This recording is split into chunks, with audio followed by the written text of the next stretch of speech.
What's up guys, this is Chris here, and today we're going to be going over another top 5. We're going to continue subcompact summer with talking about 5 of the best carry guns you can have for summer.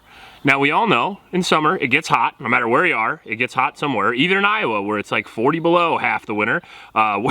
It gets hot here, it's about 90 degrees right now, and it gave me the idea that maybe you guys want some different options.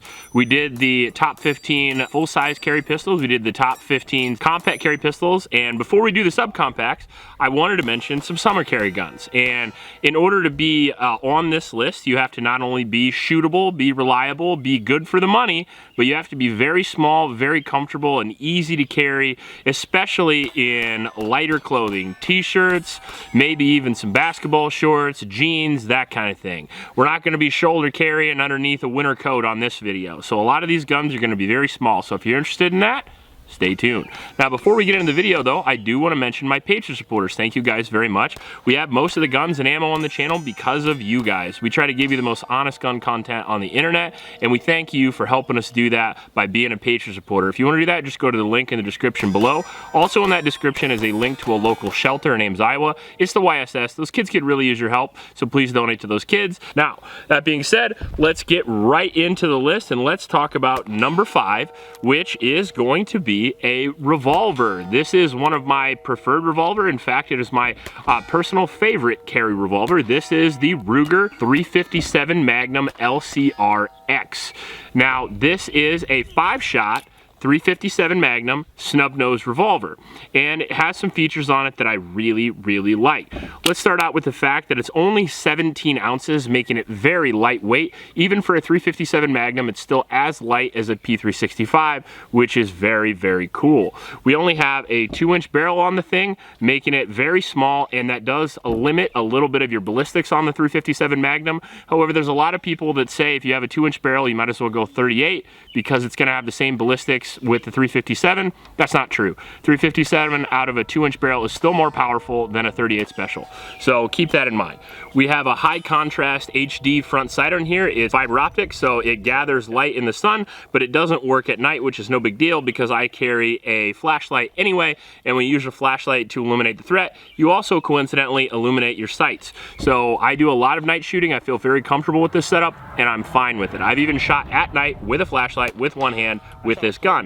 And in order to carry a firearm, you should train in the manner that you carry, and I would recommend that with any of the firearms on this list. So we do have a limited capacity of only 5 rounds. However, I don't consider that a huge deal because generally with self-defense or concealed carry situations, just having the gun, getting rounds on target is pretty good. Generally, capacity is not usually too much of an issue, although if you want more capacity, don't worry. We have more guns on the list.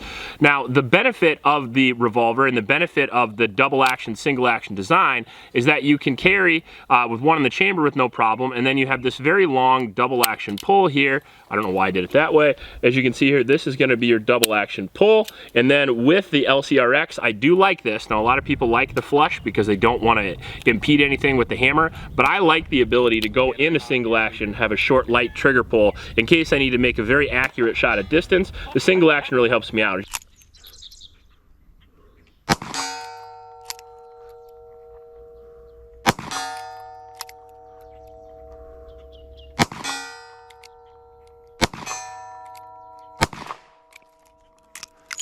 I'm better with single than I am with double, but 25 yards and in, the double's very nice too. As you can see here, watch this. Very good trigger, especially for such a small gun. Now we have the Hogue overmolded grip on the bottom as well. They come with different grips. I chose the longer one because of the big hands, and it feels super good to me. I have a little more grip to conceal there than most people, but I'm a pretty big guy. I'm 6'4", I'm relatively thin, so it's not too much of a problem for me. You're gonna have to fit and compare and contrast and pick the gun that's right for you and your body type, which is why we have a lot of different guns on the list. So I like the way the gun opens as well. It's super easy. I take my left hand, push on the cylinder, hit the button, push it over, and it opens up very easy. It loads very nice, and the whole action is very slick, and it has a real nice coating on it.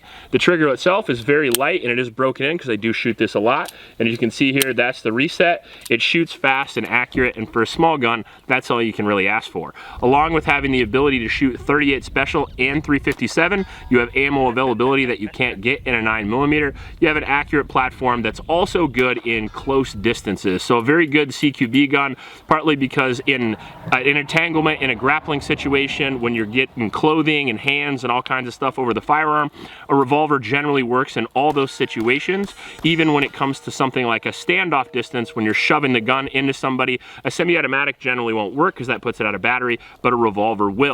A semi-automatic won't work with a shirt or an entanglement because the slide will get impeded, but a revolver will still work. So it's 5 shots, but it's 5 shots that's gonna go bang all the time. For an MSRP of about $800 is a little bit expensive, but you can find them for a lot less than that. I bought mine for considerably less than that, and I think it's a great platform. I think it's good for new shooters. I think it's good for people with arthritic hands because it's easy to just thumb in the cylinder. You don't have to worry about racking the slide or anything like that. And if you've watched any fucking Sylvester Stallone movies from the 80s, you can pretty much figure out how to run a revolver. They're very simple. In at number 4, we have the Walther PPK. I'm sure you've never heard of this gun because it's not in any movies or video games or anything like that. Maybe GoldenEye if you played that, but I don't know, some guy from the movies carried this. I can't really remember. But anyway, this is a 380 pistol. You can get these in 380, 32. You can get them in several different calibers. And the Walther PPK has been around for a minute. I think it's been around for about 80 years now, and it's been being made by Walther for that entire time. Guns served in a bunch of different wars. A lot of militaries have carried this. A lot of police agencies, believe it or not, have carried this. And it really has stood the test of time simply because of its pop culture usage in the James Bond movies and its ability to still perform a long time later. Part of that is due to its overall weight. It is stainless and it looks very cool, but it is only 19 ounces, still making it very lightweight. Now you do get a shortened capacity of only 7+1, so you get 8 rounds, but that allows you a very thin gun as well, which makes it very comfortable to carry. It's very light recoil, it's easy to use, it's got a double single action trigger to it, and it does have a safety if you so choose. So as you can see here, this is going to be your initial trigger pull, which is heavy, but it's not bad, and then it's going to go to single action, which is going to be a very light and very crisp trigger pull. And this is, well, I can show you a reset if I don't lock the gun. And this is your reset right here, which isn't great, but it certainly isn't bad, especially for an 80-year-old design. So what do you get out of this gun? Well, first you get a pretty awesome barbecue gun. Not only is this the gun that Bond carried, but it's a sexy pistol as well. And sometimes usefulness isn't everything. If you get something that's pretty useful and it looks real good and you're happy with it and you love carrying it, it makes you feel good, then do that. You don't have to take advice from every person that you meet, and you don't have to have absolutely the best gun. If something turns you on, maybe you shoot a 2011 a little better, but you really like the HK P30 from John Wick. Carry that. It's a fun gun, it works great, and so is the PPK. Very reliable, very accurate. I've made hits out to 100 yards with this, which is pretty incredible for the 380 cartridge with the rudimentary sights that you get here.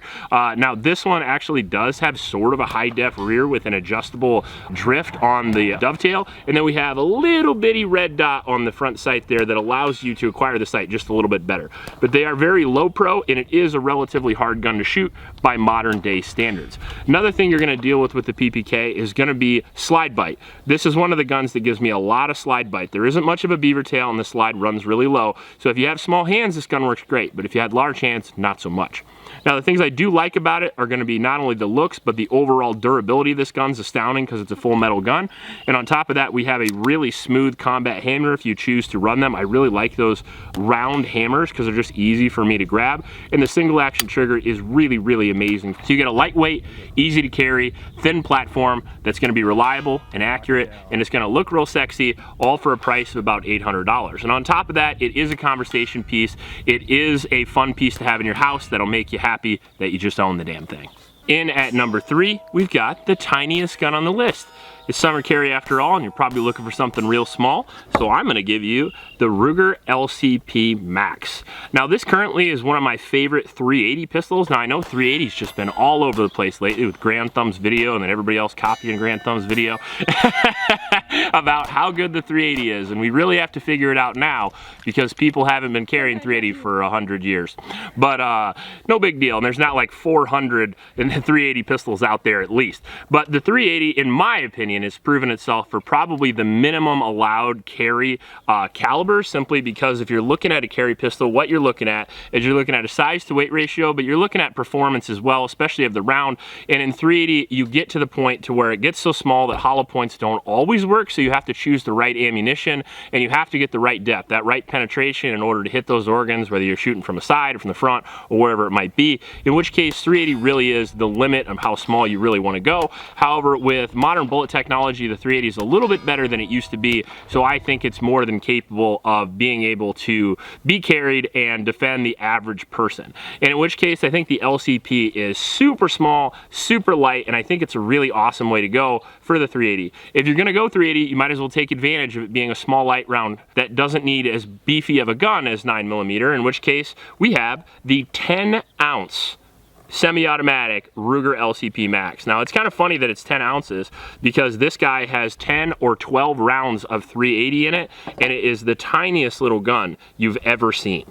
It has a 2.5-inch barrel, like 2.8, I think. And then we even have some high definition night sights on there. We have front slide serrations. We have a pretty decent trigger here, which I'll show you. Certainly not too bad, not as good as some of the other guns on the list, not as good as the PPK, but this is only 400 bucks as well. And unlike the PPK, this is half the weight, it has almost double the capacity, and it's half the price. So it doesn't have the style points the PPK does, and it certainly doesn't have the coating either. As you can see here, we've kind of dicked ours up a little bit because I may have spilled ketchup on it, and ketchup has acid in it, so it did acid off some of our coating here, which makes me feel kind of hillbilly and kind of embarrassed to tell you that, but hey, let's be honest, that's what happened. So be careful when you mix hot dogs and handguns because occasionally you lose your coating. That being said, we do have a pretty good texture on here, and it is super cool that you get 2 of these magazines and that you get a pretty high capacity for an unbelievably light gun. I used to love the LCP 1 and 2 because they were single stack versions of this gun, and 10 ounces is so light you can just drop it in the pocket and you can go to the mailbox or you can go on a run and you don't have to worry about it too much, where now you get the capacity that you want, and the gun's actually pretty shootable as well. By comparison with a lot of the old 380s, like the old standbys, if you get into this or something like a Glock 42, even though they're small, they still have good triggers and they still have light recoil.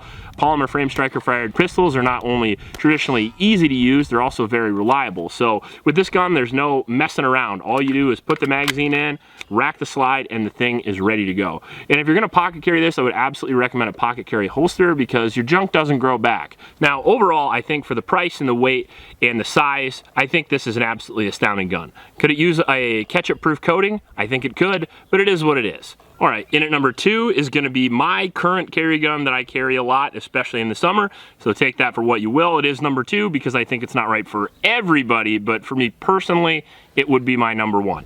So this is gonna be the Shield Plus Performance Center. Now, if you're unaware of the Shield Plus, it is a polymer frame striker fired pistol, and it is a little bit bigger than something like the 365, but a little bit smaller than something like the Canik MC9. The Performance Center is the version of the Shield Plus that comes out of, surprise, the Performance Center at Smith & Wesson, and it does offer you a couple of better features, but I would argue that it's not too much to where it's so much cost. One of the issues with something like the 365 is that if you get into the Shield Plus, you can go to the Performance Center for like a $100 upgrade, and you can get some better features, like for example, this gun is ported, the slides are cut, and you can get upgraded sights, upgraded triggers, and that kind of thing. Whereas with the Spectre Comp, you have to spend like an extra $1,000 to get that. With the Performance Center, you get it for a pretty good deal. Now, the Shield Plus has a 3-inch barrel, it weighs 20 ounces, so it's very lightweight, and it is only 1 inch thick, making it very, very easy to carry. The gun itself has one of the better triggers out of the small pistols now, a trigger safety design, which is more flat face, and I absolutely prefer this. So we'll go through the trigger quick and I'll show you. You can see there, very light and crisp break, especially on the Performance Center, and then a very light reset as well, allowing you to get super accurate shots and very quick follow-up shots with having that flat bow, which I've become accustomed to with 1911.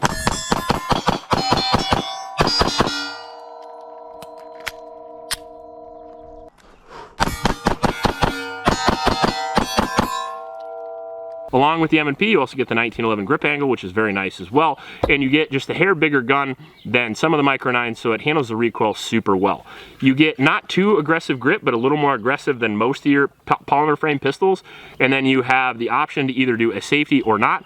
I got the one with the safety just because that's what they had at the gun store, although I do not use it. Now, I had Floyd's do my Holosun mount, so they don't come with that. However, I think they are making optics ready models now. They just didn't when I picked this one up. As you can see here, this is my personal one, and I absolutely love this gun. It allows me to get into a 3-inch gun that's 20 ounces that shoots like a dream, because not only does the Shield Plus have very low recoil to begin with, but then if you add the ported model, and it is ported right from the factory, you can get a very quick and very easy to shoot Micro 9mm that not only will be a great summer carry gun, but considering you can put lights on these like the TLR7 sub and stuff like that, and you can get higher capacity magazines, you could easily use this to defend your home as well. So it's quite the 2-for-1 firearm in my personal opinion. So you get a small, very light, but an extremely capable firearm that you can get. The standard mag goes with 10 rounds, but I carry a 12, and you can get higher capacity magazines than that. And in 9mm, that's a pretty formidable firearm. Now, take in consideration the Shield and Shield Plus use the same holsters. The Shield is one of the highest selling carry guns of the last decade. Then you realize you have a lot of holsters, a lot of accessories, a lot of availability for anything that you would need. Smith's customer service is also pretty amazing, and I really do like working with them overall. So I got this guy from Mr. Guns for like $600, I think, maybe, and it's one of the better deals on a firearm I think I've ever gotten for just how much I get out of the gun.